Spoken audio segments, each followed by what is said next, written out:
our Fire Authority meeting. First on the agenda, before I say anything, I can see some people who are online who haven't got their cameras switched off. Please, can you put your cameras on, please, so we can see who's actually in the meeting?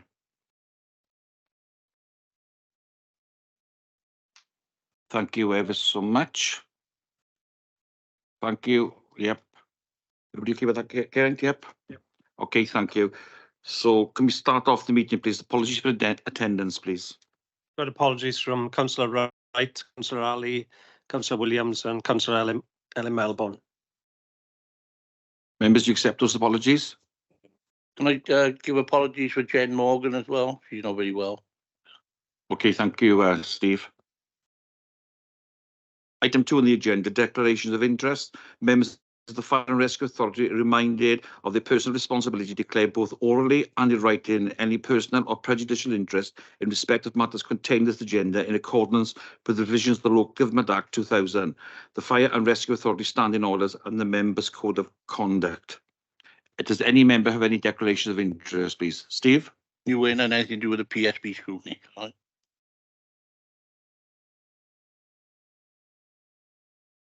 Yeah, I'll go on to item number 3, Chairman's announcements. First, I'd like to welcome Audit Wales to the meeting.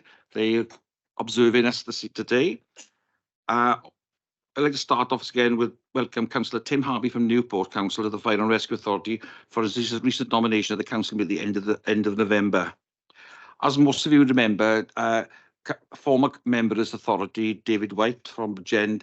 I just wanted to let members know that David White is not very well. So if you could send a letter to David, giving our thoughts to David, I think he'd really back him up for that one. Also, I'd like to welcome the Chair of the Standards Committee, Ronnie Alexander, observing the meeting. Our thoughts go out to the families and friends of the individuals involved in the tragic road collision at Coed Ely last Monday, and the large explosion and the fire at Treforest last Wednesday evening. I would like to thank the professionalism of all the members of our service who attended and supported these 2 tragedies. I would also like to extend our thanks to our partners in other emergency services, and I'd like to thank Gary Davis and Control for keeping me updated, because I was not in the country, I was in Prague, and the updates, I thought really I commend Control and Gary Davis for that. Thank you ever so much. Safe havens. In 2021, our stations were designated as safe havens by members of the public who find themselves in immediate danger. Threatened, vulnerable, can go to one of our stations to request urgent assistance from either the Fire and Rescue Service or the police. The service has now installed Safe Haven Hub's 999 hotline buttons on all our fire and rescue stations. This scheme is a integral part of the service's ongoing commitment to reducing the incidents of violence against women and girls across our community. The pay award for the Green Book staff has been agreed for 2023-24 with the annual settlement of £1,925 for all spinal points. Regrettably, as I said before, I was in Prague, so I was unable to attend the passing out parade on the 14th of December. I'd like to thank my Deputy Chair, Councillor Pamela Drake, for attending on behalf of myself, and I wish them all safe and successful, fulfilling their careers in this wonderful service that we have. The Deputy Chair and I had the pleasure of attending the Emergencies Carol service on the 7th of December at Llandaff Cathedral. It was a wonderful service, which is very well attended, and I mean it was very well attended this year. And I would like to thank Station Manager John Bolton for his fantastic organisation of the event, and the Kenfic Milvers Choir. They were truly amazing. The Chair of the Independent Culture Review has advised the report is anticipated to be completed by the end of this year. A special meeting of the Fire and Rescue Authority has been scheduled for the 15th of January 2024 to receive the report and consider how we will discharge the implementation and the governance of the recommendations. I do hope all members will attend this meeting. After 4 years of planning and training, our 2 firefighters from the service have embarked on an expedition to the South Pole. Firefighters Georgina Gilberts and Rebecca Openshaw Roll are skiing 1,130 kilometres from the coast of Antarctica to the South Pole.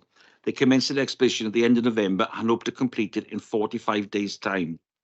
This journey is unassisted and unsupported, and they will pull in 85 kilos temperatures below was -50, with possible speed winds of over 60 miles an hour. They're endeavouring to be the first emergency services team to complete this expedition. They are fundraising for the firefighters charity, and I'm sure they would appreciate any support, and I will make sure the link is circulated to members if you want a donation for this. They're also seeking to empowering women and the aim of eradicating gender stereotypes, I could say stereotypes because the group is by me, and can stop young women from entering dominated industries. Rebecca and Georgia stated, we want to support women and girls to have a career in whatever they choose and know what they're capable of anything they set their minds of. I'd like to thank all Fire Authority members, wish Georgina and Rebecca the best for this exhibition and a safe return. Thank you, everybody. So we go on to the next item on the agenda, item 4, to receive the minutes of the meeting on page 5.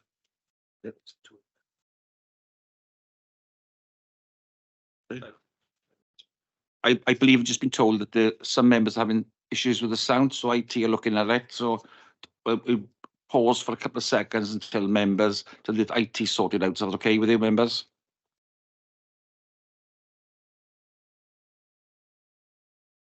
Just doing a quick sound check again. Can all members raise their hands on the function if you can hear us?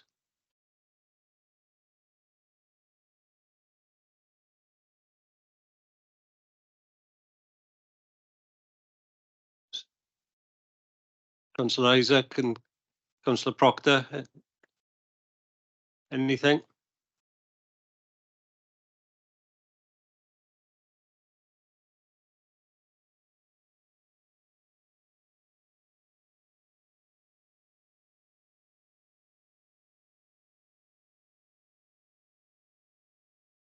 Anna, can we pause the recording for a couple of minutes while we'll ask the two members to try and reset?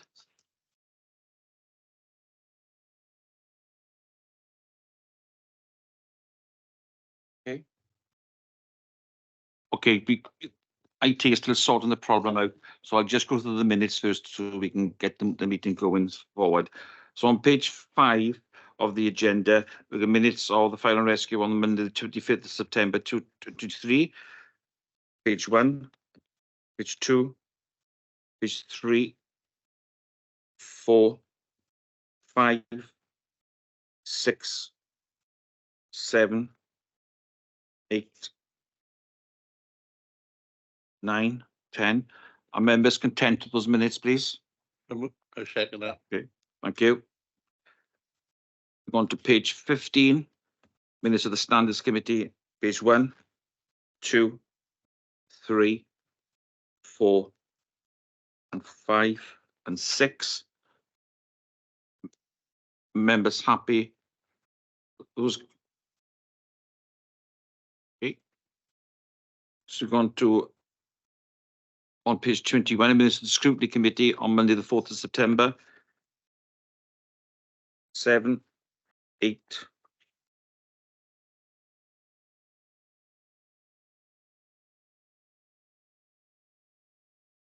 Members happy with those? Okay, thank you.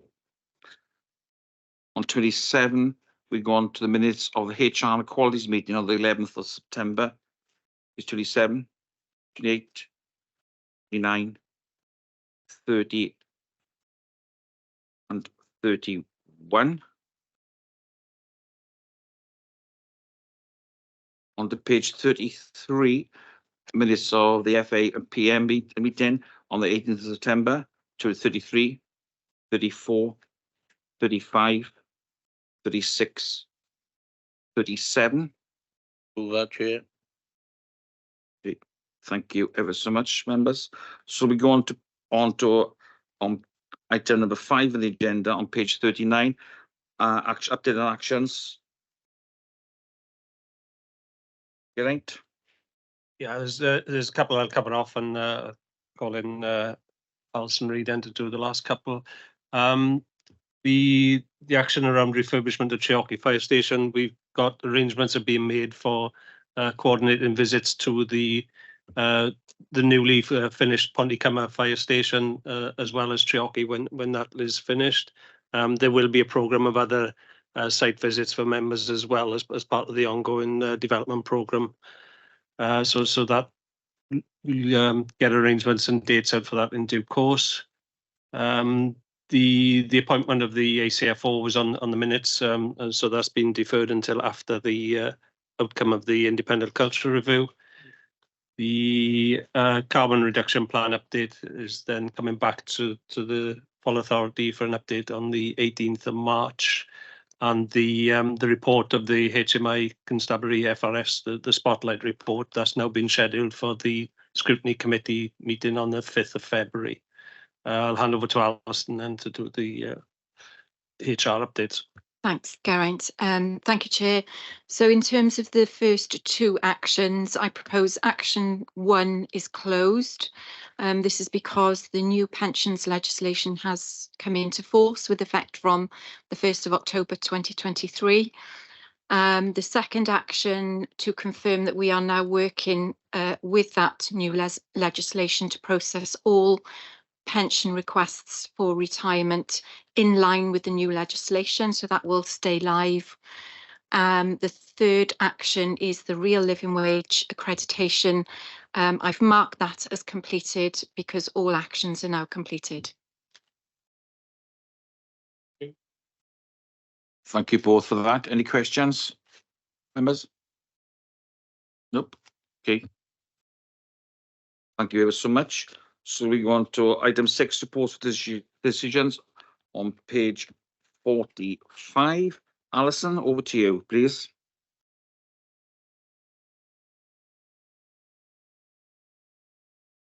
I think that's me, Steve. Oh, it is. Sorry. I'm sorry. I am sorry. Yes. Thank you, Chairman. I don't think that's me. Members will recall that this is a series of reports that the authority and its committees have received regarding the budget for next financial year. There is an issue with this budget in the sense that the timing of the Welsh Government budget comes after our budget meeting today, which is unfortunate. Usually we'll have sight of the draft budget from Welsh Government beforehand, but we haven't had that today. And there's a couple of issues really that come out of that in terms of potential funding issues, both for local government and for the authority going forward. And I'll touch on those as we go through the report. Important to note for members that this is a draft budget for consultation. It's not the final decision. The final decision on budget will be made at your February meeting, so it will allow you to take account of anything that does come out from Welsh Government in the next couple of days, but also obviously what comes back from the consultation as well. I'll take you through the report in sort of stages. There are a few different aspects I want to centre on in terms of the actual impact of various matters. The first one I want to touch on is population numbers, and if members can turn to page 48 of the agenda, there is a table on that page which sets out the population changes that are going to occur for the coming financial year. Members will recall that when we set the contributions budget, the budget is split up amongst the 10 constituent authorities based on population numbers, and obviously the population numbers change each year.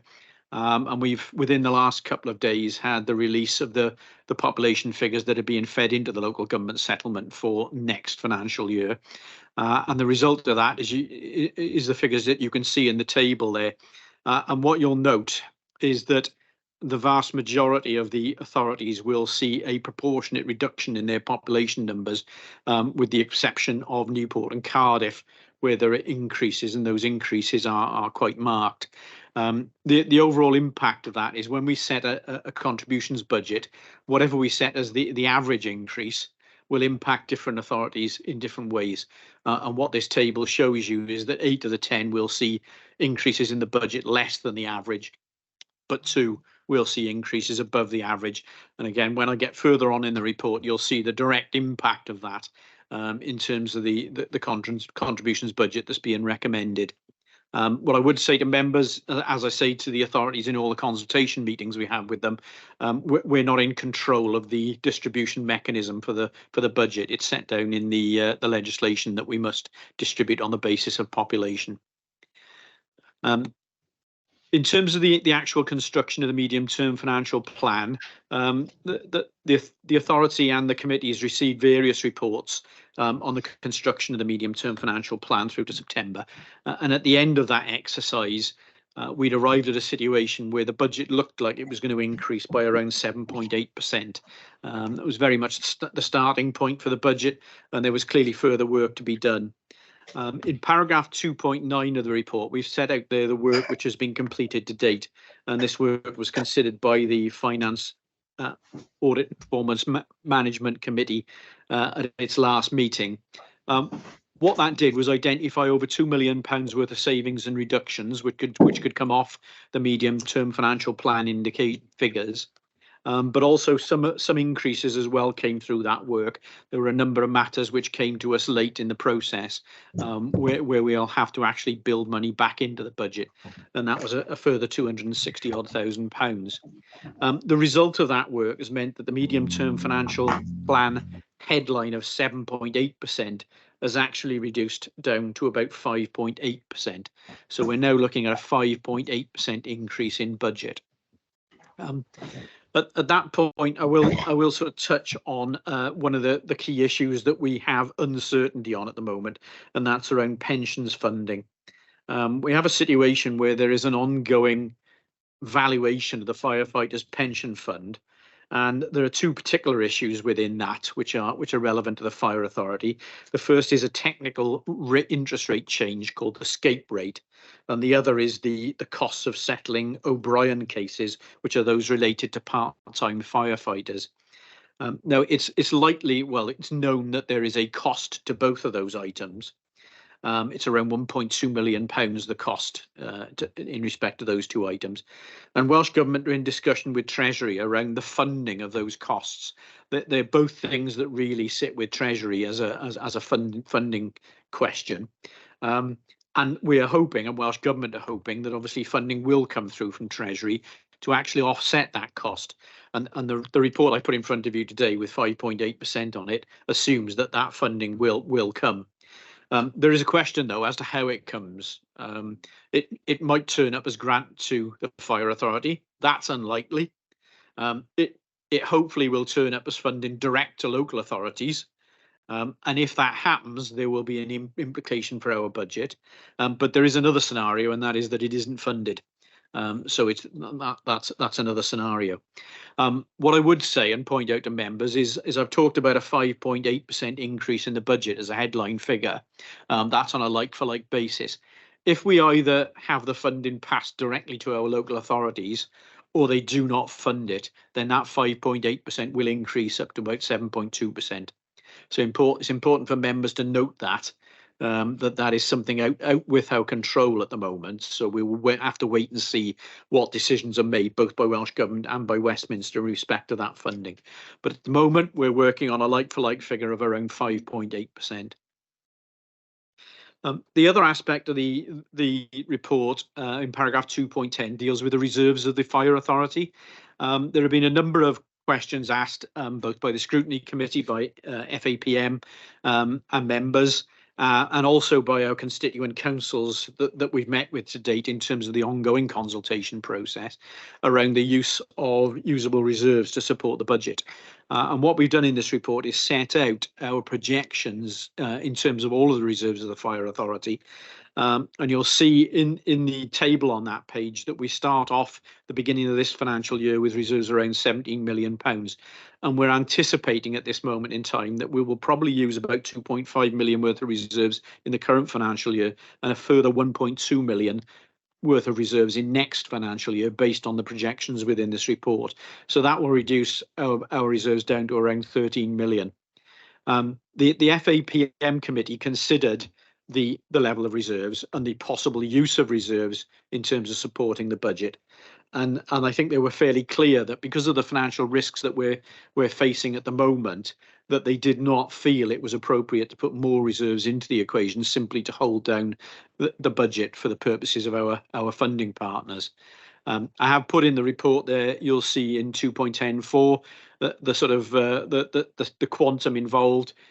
if the Fire Authority wished to reduce that budget increase by 1%, it would cost an extra £894,000 in reserves. So it just puts the context on how much money you would have to put in to actually reduce the budget if you wished to. I've highlighted in summary there the risks in paragraph 211. Those risks are particularly around the level of inflation. Pay increases are volatile, as we know. We're already facing a budget overspend in the current year as a result of pay increases exceeding our budgeted amounts. And whilst we've only provided around 3% in the budget next year, we don't know what pay awards are going to be. We know that inflation is coming down. The headline figure's down to 4.6 at the last October publication. So it is coming down, but clearly we don't know what pay awards are going to be settled at. I've mentioned Welsh Government already. We do get significant support for grant funding from Welsh Government in respect of things like community safety. We don't know what decisions are going to be made by Welsh Government around that grant support. Usually it's cash flat year to year. We might see reductions. We've seen reductions before in terms of that grant funding. So that represents a risk to the budget at this moment in time. I've already mentioned that we were overspending. At the moment, the latest projection is around £1.3 million worth of overspend in the current year. There is the possibility that could come down, but there's also the possibility it could go up depending on what happens for the remainder of this financial year. And clearly, where we've identified savings and reductions, we actually have to deliver on those. And there is always a danger when you set targets for savings and reductions that you can fail to deliver them in the year. In terms of if setting a budget, the authority signs up to the SIPFA Financial Management Code, which talks about the need to set a sustainable budget. And clearly, there's a lot of focus on this at the moment, with a number of authorities across, particularly in England, issuing 114 notices on their budget to say they're effectively bankrupt, as the press put it. We need to ensure that as an authority, we don't take decisions which bring us to that point of requiring us to make unannounced or unplanned cessations of spending. So it's important that we consider sustainability of our budget going forward, not just for next year, but into the future as well. So on that basis, following consideration, the FAPM committee recommended a 5.8% like-for-like increase in the budget, which equates to the 94.5 million figure that is highlighted in the report.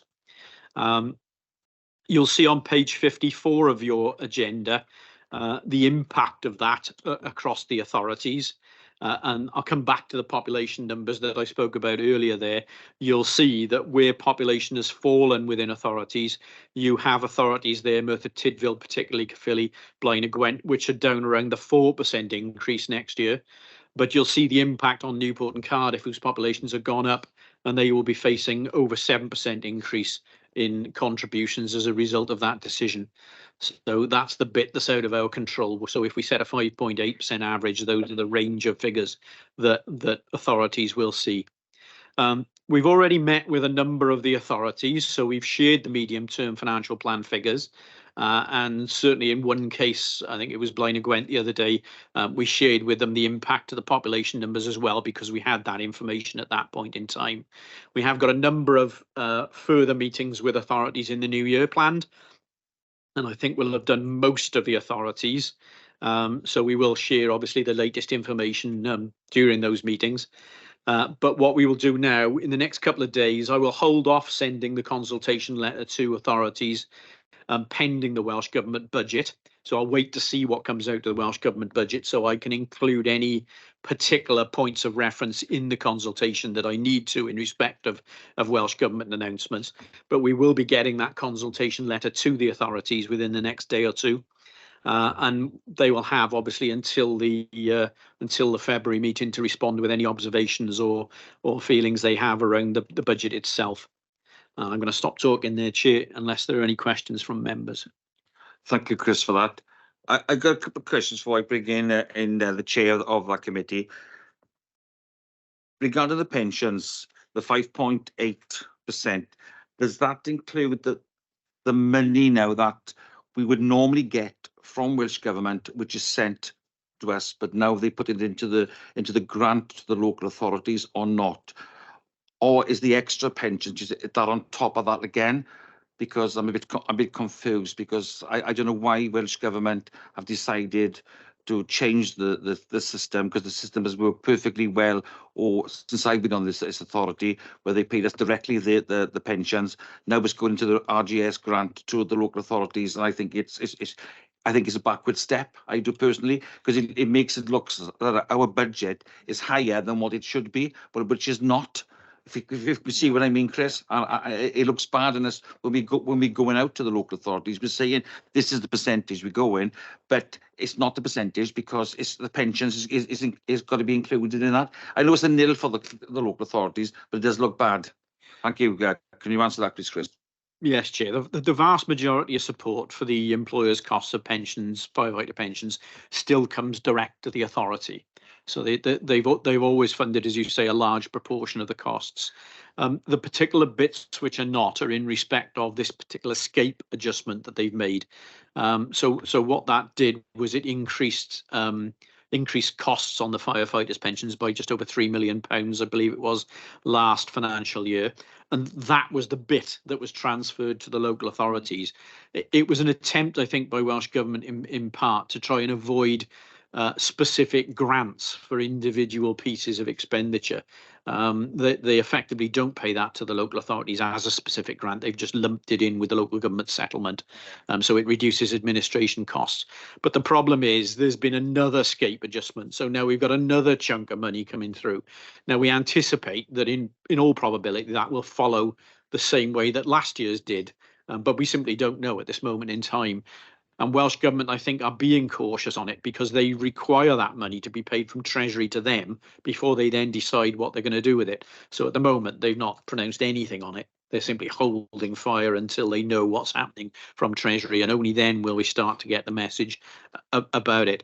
If it follows the same path as last year, then what I would expect is that 5.8 to go up to 7.2 as that money flows into the local authorities, which, as you say, is really unhelpful because it does give a picture that the fire authority's budget is increasing higher than it perhaps otherwise would. Yeah, because it doesn't look good in us, although it's not our fault. If you can see what I mean, it's not good at all. Steve, do you want to come in? Thank you, Chair. Yeah, I totally agree with what you just said. I'd like to thank anybody who's been involved in working out this report, because it's been extremely difficult. And there's a lot of hard work gone into it. The reason I say that is because there's so many unknowns. We've had to make a decision to get where we are. You know, we don't like putting it up, but the necessity is we've looked in to make savings as well, and we're trying our best. So people need to realise we are looking to make savings. We're trying to keep it low, and we're doing the best we can. So I applaud all the staff that's been involved with dealing with a difficult decision.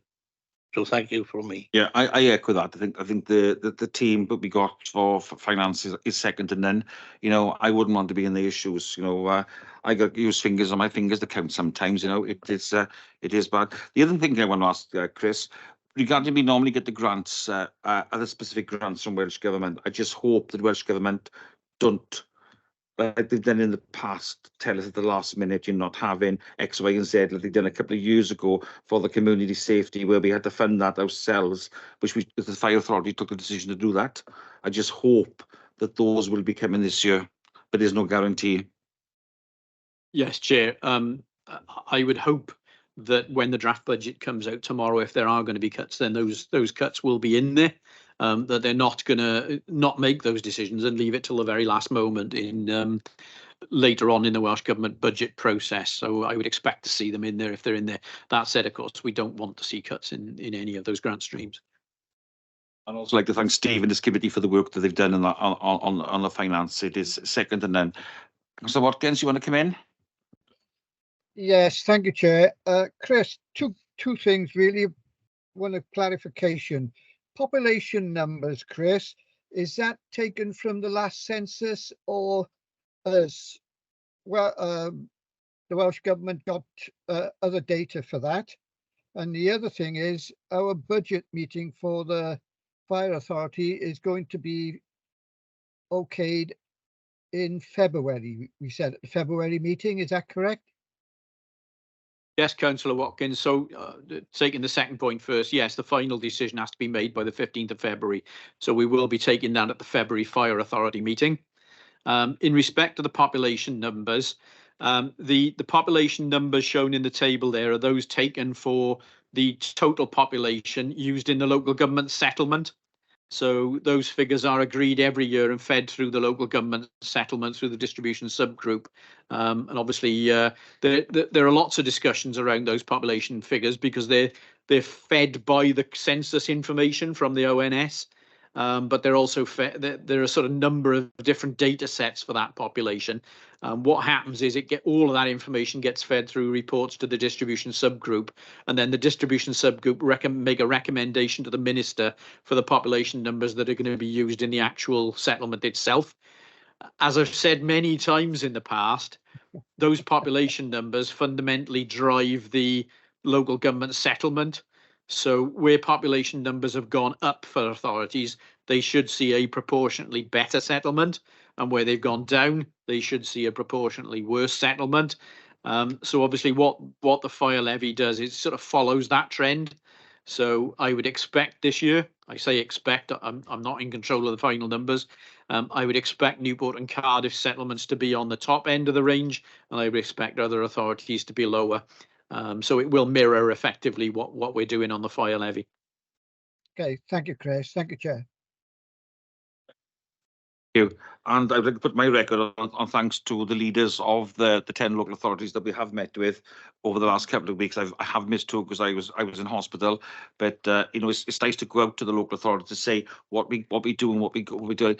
I think some of them are going shocked what we are doing for what we got. Do you want to say anything on that, Hugh?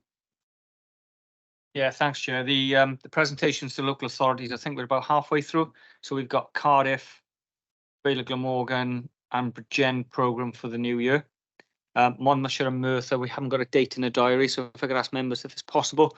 We are working through Democratic Services and the Chief Executive's teams, but it'd be really good to get dates in the diary for this paper comes back with the consultation responses and firm setting on the budget for February meeting. So it'd be really good to finish off the 10 local authorities presentations in the new year if possible. But they've been enlightening. I think what we are able to show is the investment that we put into community safety. So not just the emergency response side of the service, but that true investment in early intervention, prevention and education as well. Plus as well, the impact it makes on our communities. It makes them safer, and they're safer today than they've ever have been as well. Thank you, Chair. I think that was the response we were getting from members of the community and what we're doing for that as well. I think they didn't understand that, but they really do understand it, and I think it's a plus. Breen, you want to come in? Yes, please. What date do you want? You know, I'll go back and tell them they've got to let you know by a certain date. What? As soon as possible. Right. Thank you. Thank you, Breen. So we go on page 45 to the recommendations that members note the financial risk in the report and consult on the combination budget of £94,574,339.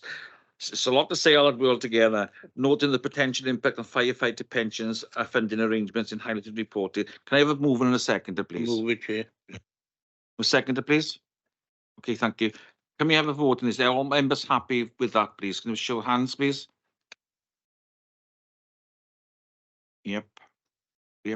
Okay, that's unanimous. Thank you ever so much. Should we go on to the next item on the agenda? 6.2. Alison? Yeah, thank you, Chair. So as members will know, the Treasurer has announced his intention to retire next March. So this report seeks approval to recruit a new Treasurer, and it presents an outline timetable for that recruitment to happen. In terms of the detail in the report, it confirms the role of the Treasurer is one of 3 statutory roles, and it sets out a broad suite of responsibilities for the role. It also confirms that the proposal is to recruit like for like, so the current contractual requirements will remain in place, and that includes 108 days contracted work for the Fire and Rescue Authority. In terms of the recruitment strategy, just to flag paragraph 2.3, That sets out that we will write out to each of the chief execs and the HR directors of the unitary authorities to alert them to the vacancy and encourage them to forward the details on to any prospective applicants. We'll also push the advert out through our networks, and we will, as always, push out through our social media channels as well. One area that I wanted to flag with members today is paragraph 2.4. So just to draw your attention to that paragraph, which confirms that the authority's constitution states that suitable candidates should be submitted to the Finance Audit and Performance Management Committee for consideration and appointment. The authority may wish to broaden the appointment panel to include the chair and deputy chairs of each of its committees. So that's a point for consideration today. And then just finally, paragraph 2.5 sets out the timetable for the process. It's quite ambitious. We will be looking to make an appointment in February.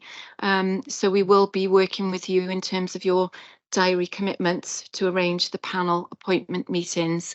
So yeah, that's as much as I wanted to say. Happy to take any questions. Kate, and then I have Ron. Ron, whatever. Oh, thank you, Chair.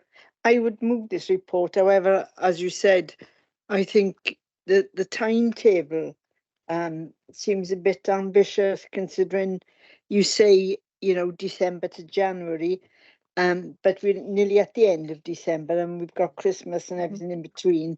And I mean, to fit in the advertisement, the shortlist and the interview within a matter of 3 or 4 weeks seems a bit ambitious to me. But of course, I mean, you, the professionals, if you think you can do it, but will we be having the best candidates then because of that short time period? Thank you, Chair. Kate. Thank you, Chair. Just always with these senior appointments, as you know, I sort of stressing the need for us to use this as an opportunity to think around diversity and inclusion and make sure that what we're doing does, as the Chair of HR says, reach the widest possible audience to ensure the right candidate. And also just wanted to clarify, you said around, I wasn't sure if I misheard, you said around 2.4 about widening it to chairs and deputy chairs of committees, but the paragraph at the last sentence says chair of HR and equality. So I just wondered whether that was including the deputy as well or not. Yes, it would include deputies. Thank you. Yes, that is correct. When I had a meeting with the senior officers, we said that that's going to happen because the deputies as part of as the chairs, I think they're a very vital part of appointments. Any other member, Martin? Yes, it's just to raise the point, Alison, you mentioned about the committees. Presumably the scrutiny committee chair and vice chair will be treated in a slightly different way because they're not included in the report. And if so, I quite understand why that's been done. Councillor Watkins? Thank you, Chair. There was no mention of Welsh media or Welsh papers, the advert going in. Are we doing that or not? Alison? Yeah, we would push it out through our normal network. So that would include online recruitment companies as well as press and our social media sites. Okay, lovely. Thank you very much, Chair. Any other member? Chair, can I just come in about the clarity around the appointment committee? Because I know it's become custom and practice in recent times to expand the membership of the appointment committee. It does state within the constitution it is for the finance committee, but we have always taken a vote on expanding it. I'm just wondering, is now the time to formally amend the constitution and put it into the constitution that the standing appointments committee for senior officers includes the chairs and deputy chairs of the other committees? Yeah, I was going to say I think that is because we're doing this all the time, coming back. Oh.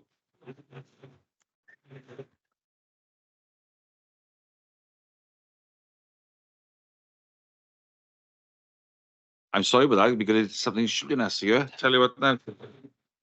I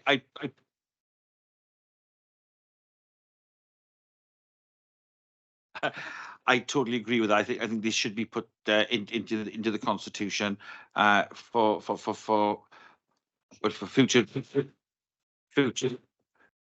future references, you know. So if it, you know, so the recommendation is that members approve the recruitment timetable with the addition of the chairs on the chair and the deputy chair and the chair and the deputy chair of HR and Equalities Committee, and for Geraint to come back to the scrutiny committee for the amending the constitution. Is that okay?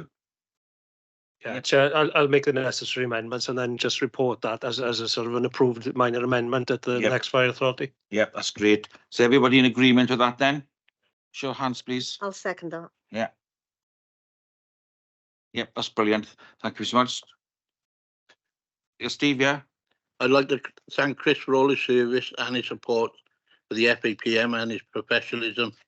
And when we meet, just seen his leadership, he tells it as it is, and I commend him on the support that I've had being the chair of FAPM. So thank you, Chris, very much. You stole my thunder because I was going to say that after the meeting. I wasn't say that. So thank you, Steve, for that. We go on to the next item on the agenda, which I believe that's you, Chris, on 6.2. Yeah, Lisa's going to take. Lisa, right? That's great. Yeah. Thank you, Chair. So this is the midterm review report of our Treasury Management activities and strategy set for the year. This is the second of 3 statutory reports to Fire Authority in the financial year for decision and agreement. And the report reviews the Treasury Management strategy set in advance of this financial year to ensure that it's still fit for purpose and to highlight any problems or difficulties that there may be.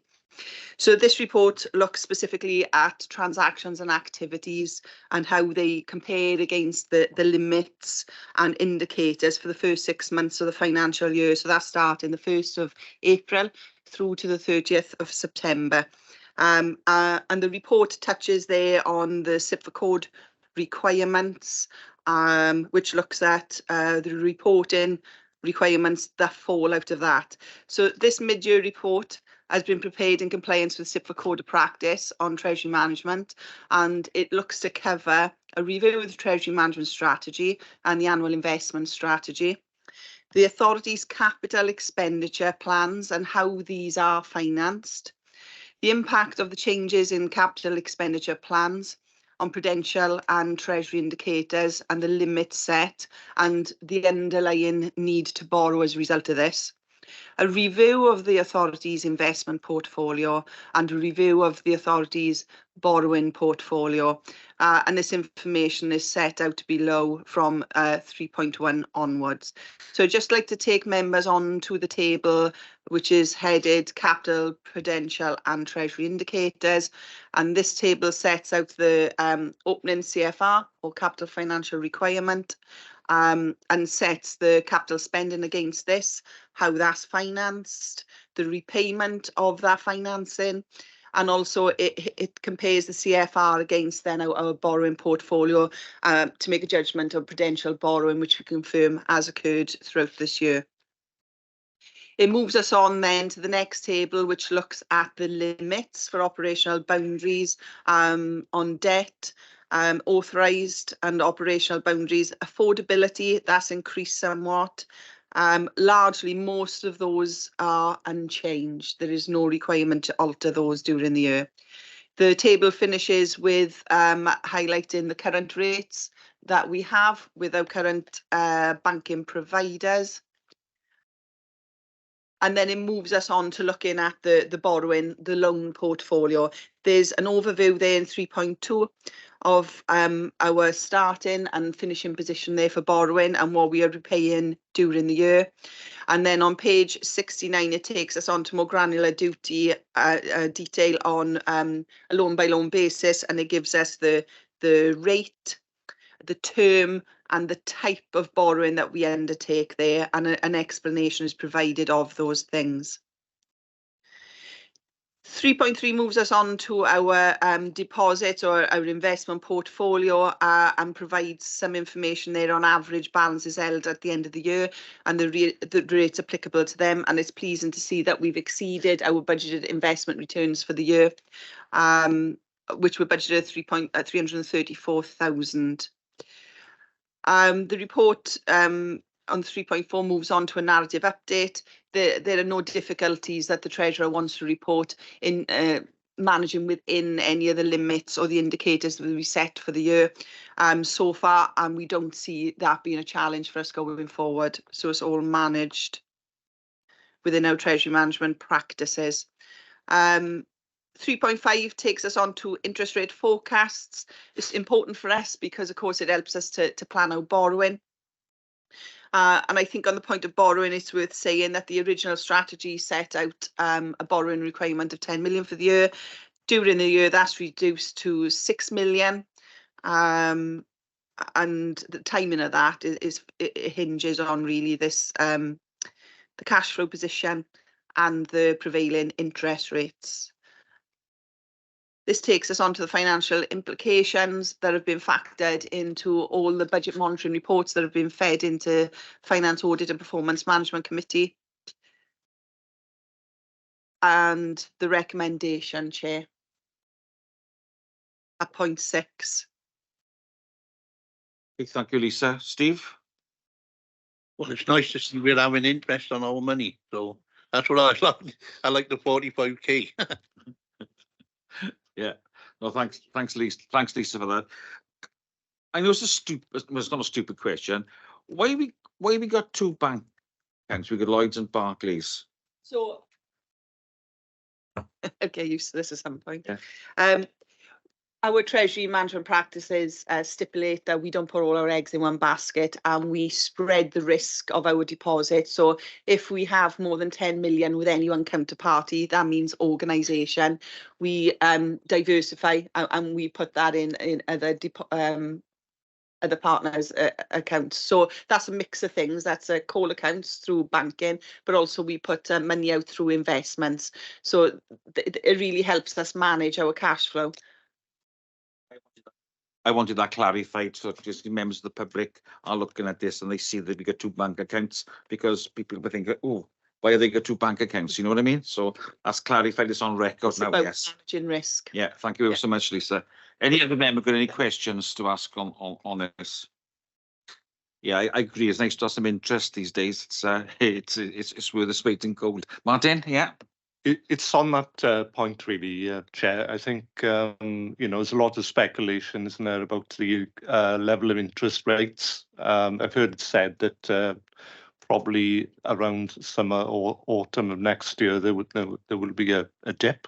I don't know if there's any more information that perhaps Lisa can provide on that one. So on page 70, not page 70. Page 71, there's an interest rate forecast that's provided by our Treasury advisors. Current bank rate has been maintained as of last week at 5.25. The forecast is that is maintained until September 2024 when that dips down. Up until that point, borrowing will remain fairly high, and we expect any borrowing which we undertake through the PWLB or the Public Works Loan Board to track that of a fashion. So yeah, those rates are built in. Yeah, and when we do the Treasury Management Strategy for 24-25, we'd be looking at the forecasts on interest to take a view of interest payable, interest receivable, the timing of our Treasury activities on those things. Okay. Yeah. Thanks, Lisa.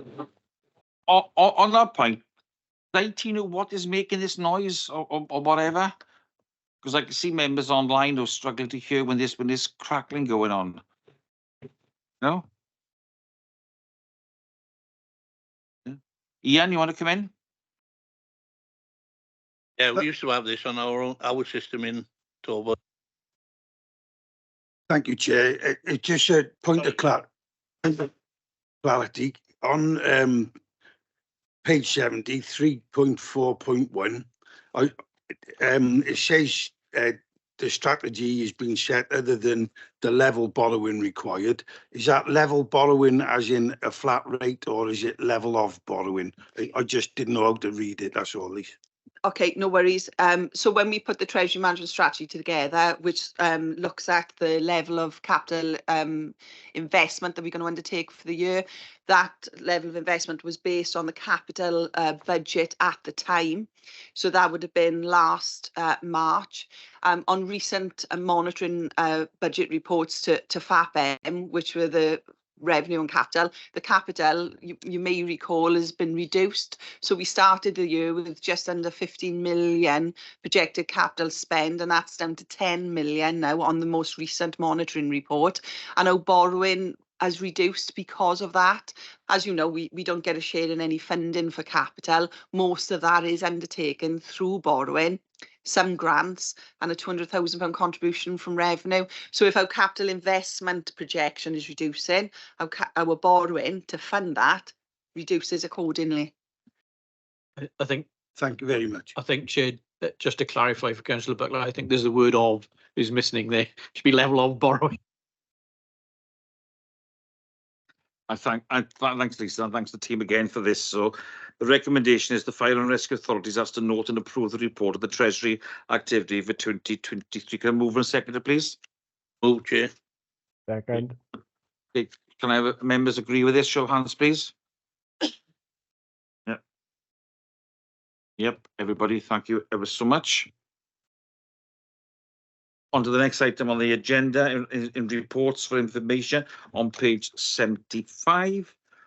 I can't see Mr. Rose here, so we got Geraint. Are you taking that?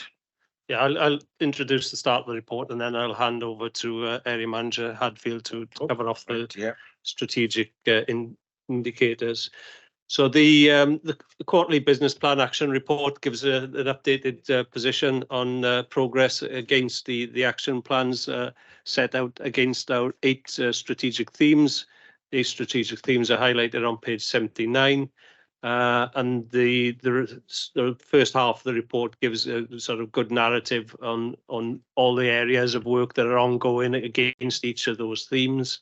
On page 81, you'll see a diagram showing the red, amber, green status against all of the actions that are ongoing. We've got the actions against the strategic themes, and then that goes all the way down to the business plan level actions within each department. So the first half of the report just gives a real good level of detail against all the work that's currently ongoing or has been up until the end of September against those actions. So I'll pause at that point before handing over to Area Manager Hadfield if there's any questions. Thank you, Chair. Just to note going forward, actually, first of all, to note the huge amount of work that's gone on in here, how good that is to see.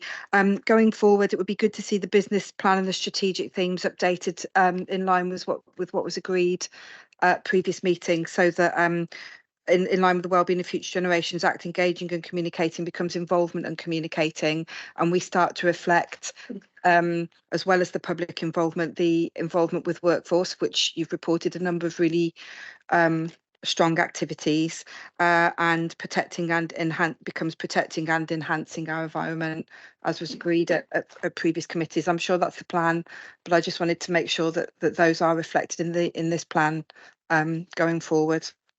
Yeah, Councillor Carr, make sure those amendments are made for the future. Yeah, I fully agree with you on that one.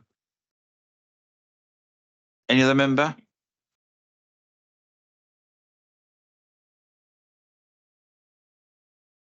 Thank you, Chair. So excuse me about a cough.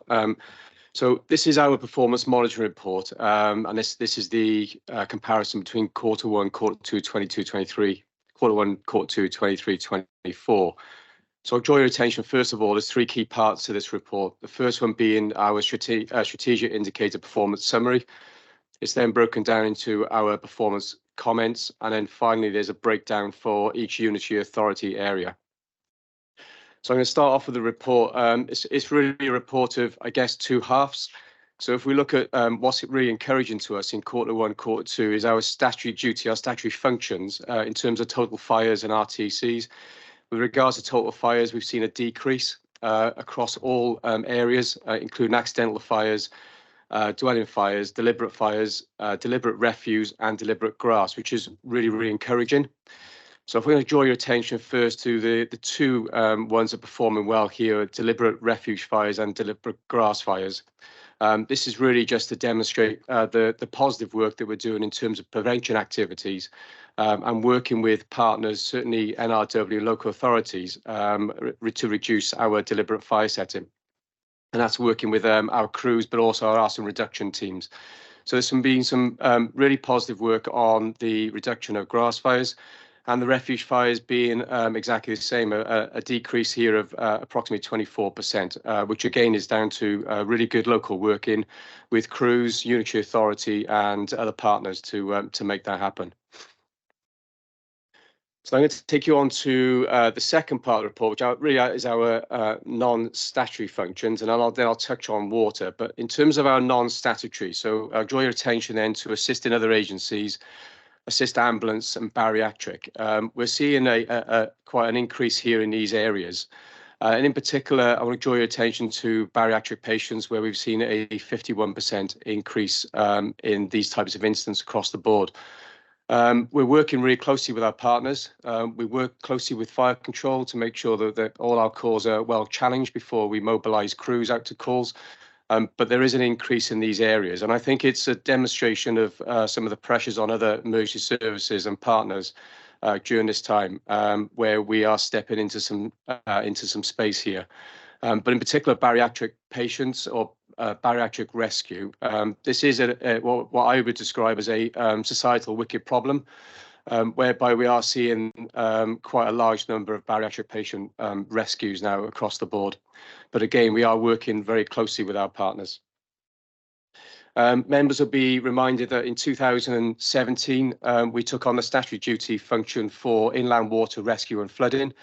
And in our response to that, back in 2020, we developed our water rescue strategy, which at the time we predicted here that we would probably see an increase in water rescue. And if I draw your attention to the figures on water rescue, we've seen an increase of 183%, which seems quite startling, but they are low figures. So it's a move from 12 to 35 rescues. The main reason for these rescues, more people now are using water for leisure activities, and we're seeing more people having needed to be rescued by our crews. So our water rescue strategy, it focused on two key areas. One about our actual rescue techniques. So we've upskilled some of our crews to be able to enter the water and rescue people. But also in line with that, with everything we do, is the most important part is the educational part, which will change behaviours of our children and our younger members to treat water with safety. We've also seen an increase in flooding, but when we relate to flooding, what we're talking about here is in-house flooding or flooding from in homes rather than traditional flooding. But we have seen an increase in this area. We've also seen an increase in our road traffic collisions to 14%. We've not yet returned to pre-pandemic volume, but we are moving towards that trend, and it's moving slowly in an upward way. To finish on a positive here, that our home safety checks, when we go into people's homes to deliver home safety and put in hardware such as smoke detectors, we're around about 8,100 home safety checks and on the increase, and we are looking to move back to where we were pre-pandemic. But it's probably important to note that we are now based on, we do a risk-based inspection program in terms of community safety. So it means that we're spending more time in people's homes and spending more finance in people's homes because we're going to the right people, the most vulnerable in society. So it's, like I said, it's a game of two halves. In terms of our statutory functions, we are performing well. In terms of our non-statutory functions, there's some key areas here where we need to work with partners and potentially make some tougher decisions in the future about how we respond to such incidents. Thank you, Chris, for that. I got two questions for call members in. Water rescue. I've had the privilege to go down to the water rescue down in Cardiff Bay. I think it's a fantastic facility which we use. I think in the new year, I think it'd be well worth the visit for all members, Chief, if they can go down there to see what goes on down the water rescue. And when I was done there last, and I still stand by this, I'm quite prepared to be the person to be thrown into the river to be rescued. I did say that when I was down there with the Deputy Minister, Chief.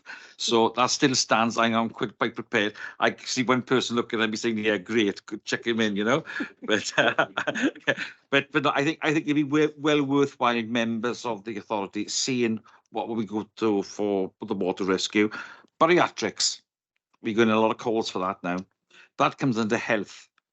So later on in the report, we see about false alarms and wherever, and they talk about recharging. Do we recharge the health board for the cost for bariatrics or not? Or has Welsh Government got any input into this whatsoever? Because it's coming. I can see this becoming a statutory duty for us in later years. And you know, if that's going to be statutory, we should get extra money for doing these things. Chief or Chris, do you want to speak on that, please? Yeah, Chair, it's a discretionary function under one of the acts, one of the sections of the act, I can't remember if it's 11 or 12, where we use and deploy our equipment, skills and experience outside of our statutory functions. So it is discretionary. A couple of years ago, a media outlet run a news article saying South Wales was the obesity central of the UK, because they used our statistics on the number of bariatric calls that we go to. We choose to do it. Many other fire and rescue services choose not to do it. So it's a decision that the fire authority made. We have got the skills and experience, we've got the kit and equipment, and we are in the right place to help. And it is about getting members of our community the right support at the right time. And I think if we didn't do it, I'm not quite sure who else could do it for those vulnerable people in our societies as well. Point I've actually seen an extra this being rescue being done where I live, and the resources that goes into this is phenomenal. And you know, I actually saw them take the front of the house down to get this person out of their accommodation. So you know, it's a really specialised thing. But I have got concerns in years to come. This could be put on as a statutory to us. I've run. Yes, I can. Yeah.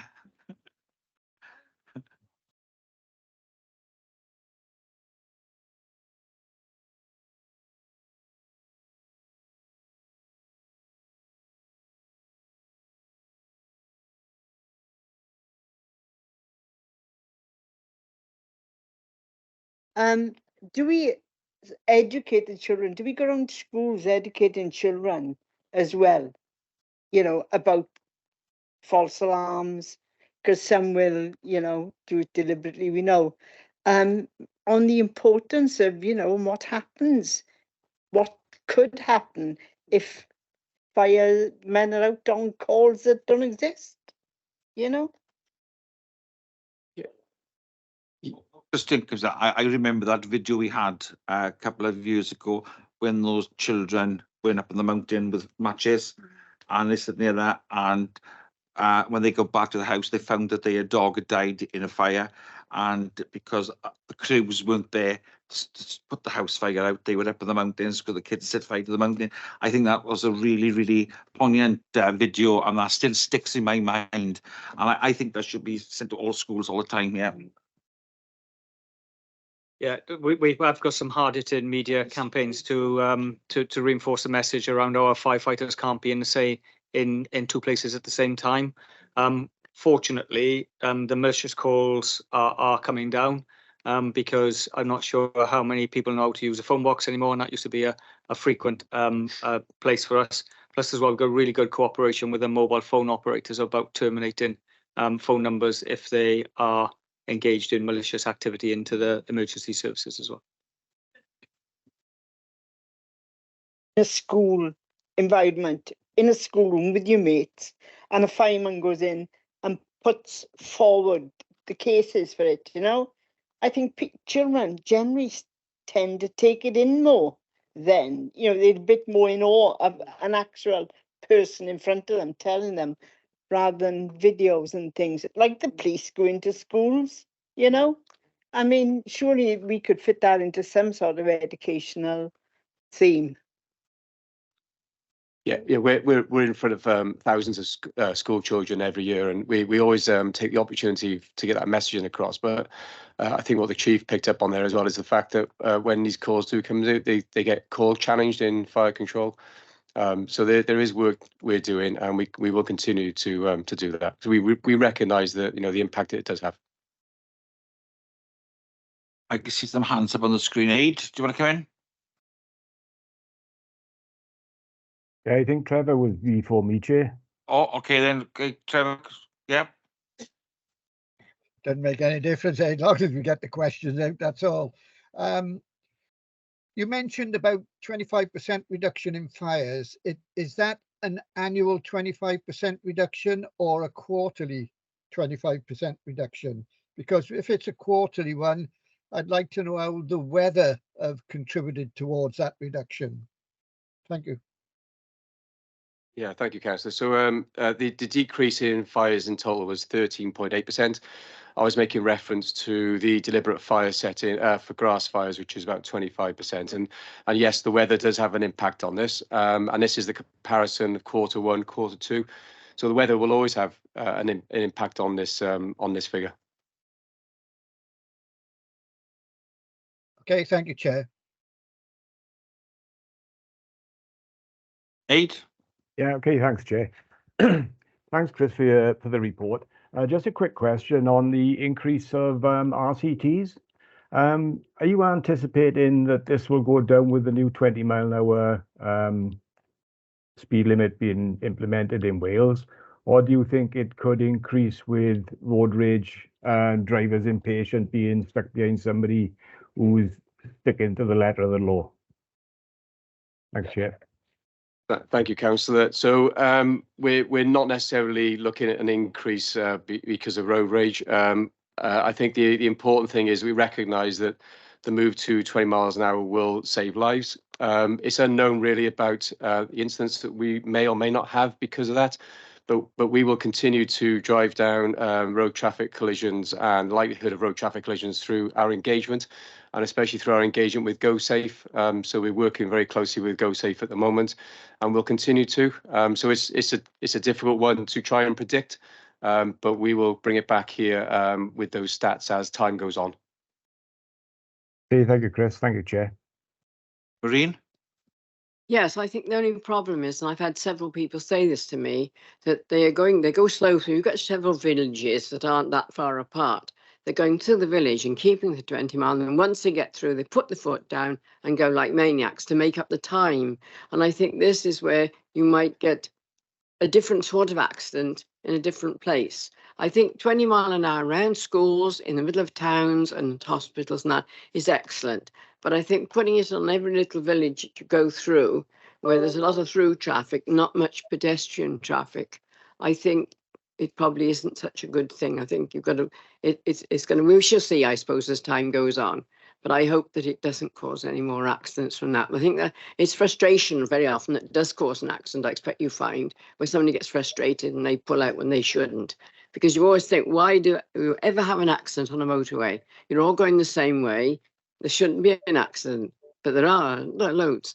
So, you know, I think it's time will tell, but I hope we don't have any more. Thank you. Have you got your hand back up? Yes, please, Chair.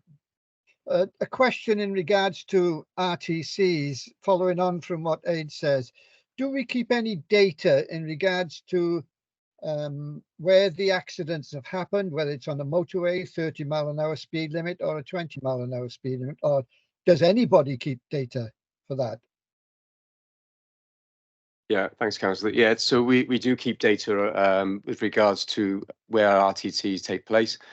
We use them to inform our community risk management plans very locally for our stations. But yeah, we do keep a clear view of where those accidents are occurring, or more importantly, where those accidents are occurring where we've attended.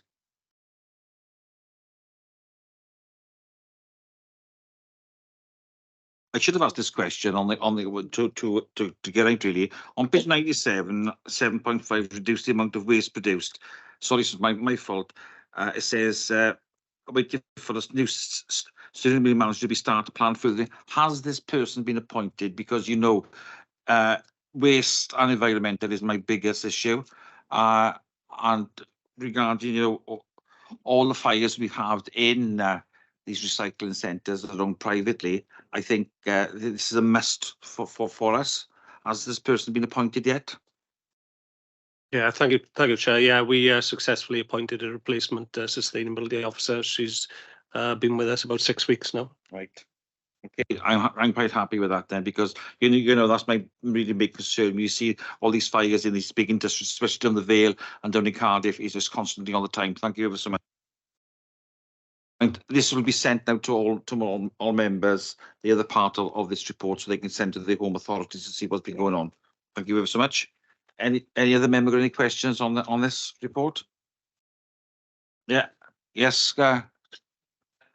Thank you, Chair. Chris, on page 85, the last line says that all 3 fire and rescue services in Wales were arranging a day in the autumn of 23. Did that take place, or is it still to be arranged?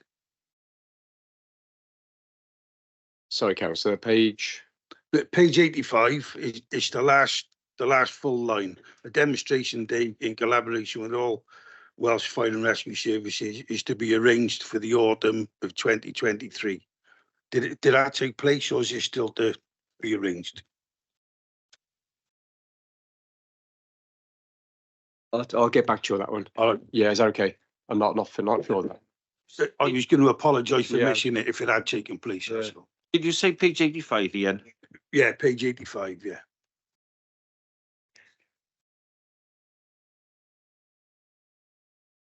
Thank you, Chris. Cheers, mate.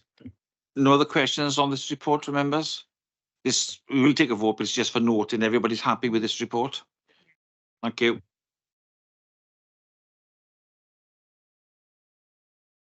Chief, yeah. Yeah, can I just remind members when they're referring to firefighters, it is firefighters is the inclusive terminology. It is important that we are gender neutral in our meetings. Thank you.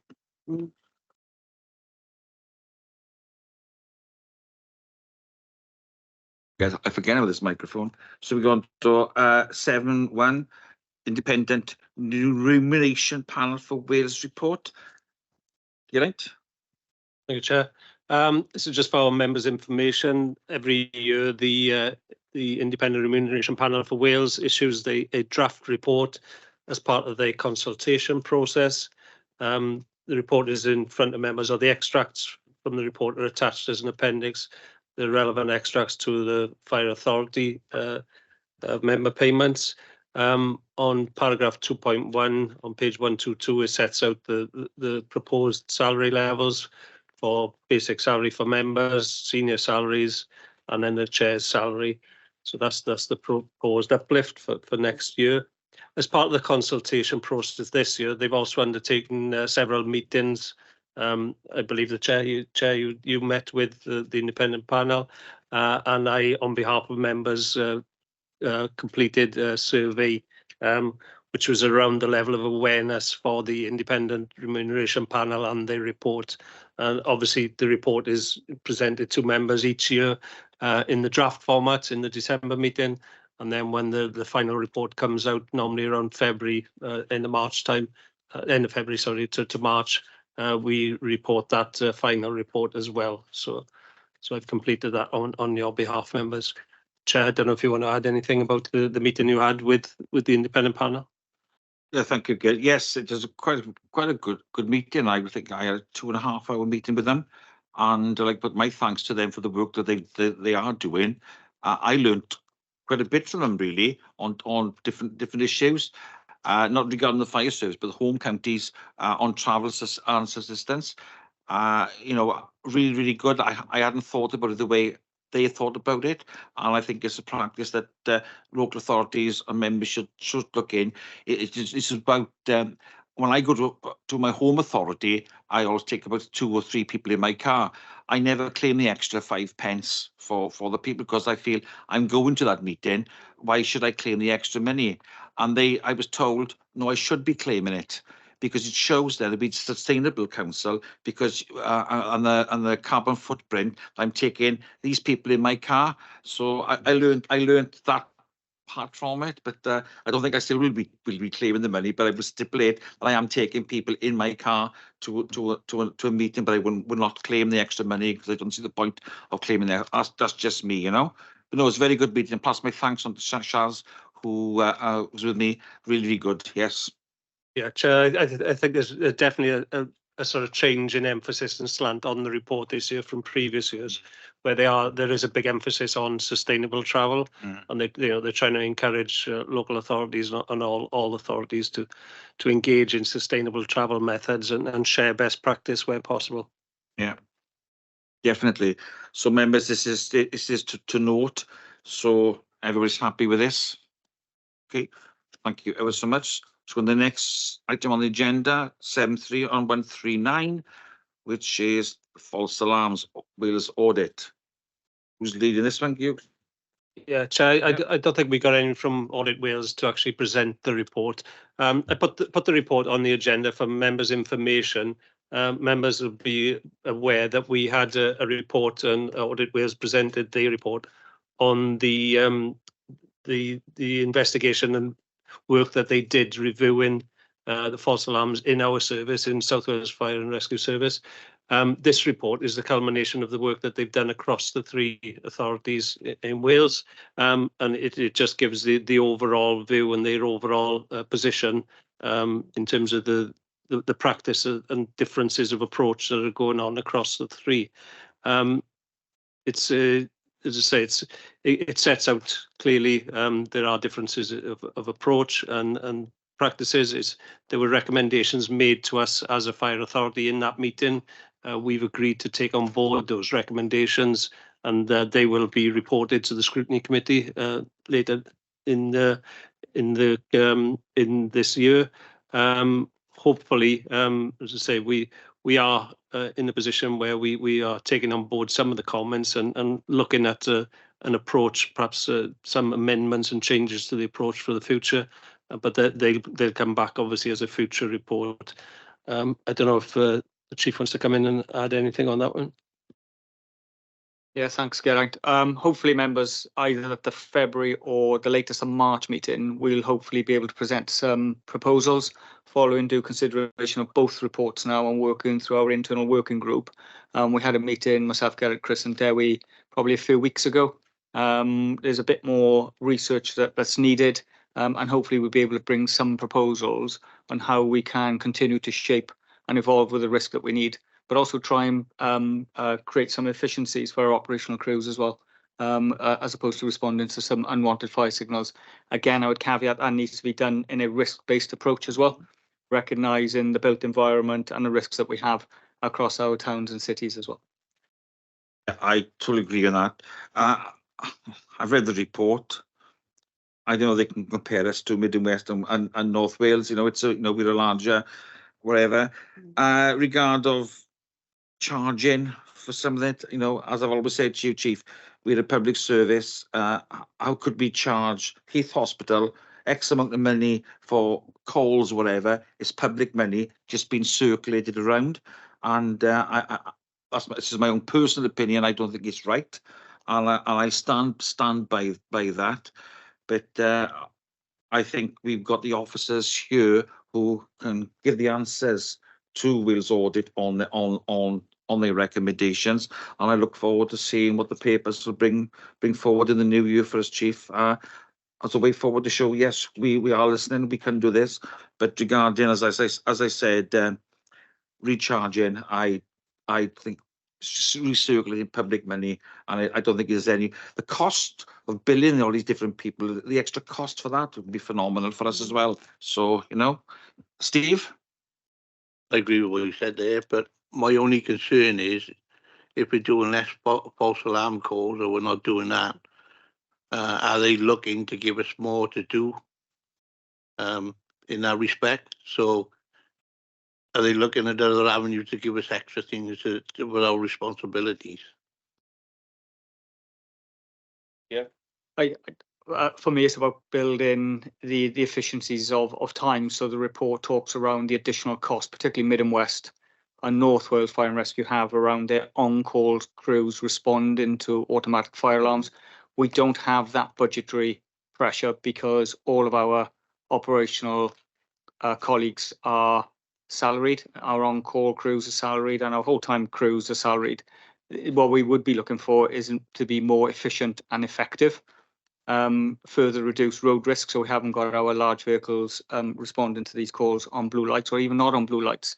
But also that it's about being efficient and effective, having more time for our firefighters to know their risk areas, to spend more time training, and as importantly, spending more time in their communities on their risk reduction, education and prevention activities as well. So it's about becoming more efficient with the time available if we can eliminate some of these calls from our call profile. But it is quite complex.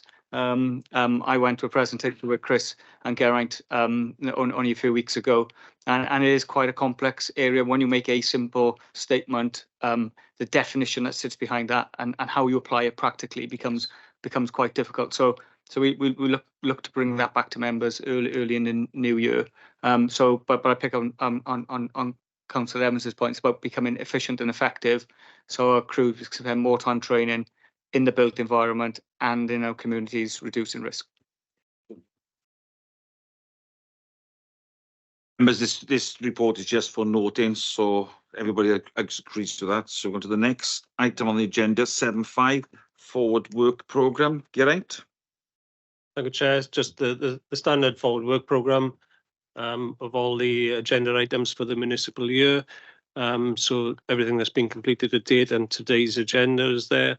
The only change from previous versions of the programme is I've added now the meeting on the 15th of Jan, which will consider that independent culture review report and look how we set up either be it a subcommittee or another committee then to actually discharge and follow up on the recommendations that are made. And the rest of it then is the standard agenda items then for the remainder of the municipal year. Can't believe how quick time is going. No, exactly. Thank you for that. Members, before we go into part two, I've got no urgent business. Before we go into part two of the meeting, I'd like to put on record my thanks to everybody who I've worked with in the last 12 months in South West Fire and Rescue, and you as members. I think we did a cracking service. We got a really big, good team. So wish you all a Merry Christmas and a Happy New Year. And I wish to thank all our staff and our crews who will be working over the festive period. A safe and happy holiday. I keep on saying happy holiday. I got an American friend and he kept saying to me, happy holidays. And I keep on saying happy holidays is good in my mind now. So happy Christmas to all and a safe Christmas to all our staff and crews who are working at our stations through the Christmas and the New Year. So members, we're going to part two of the meeting on page 177.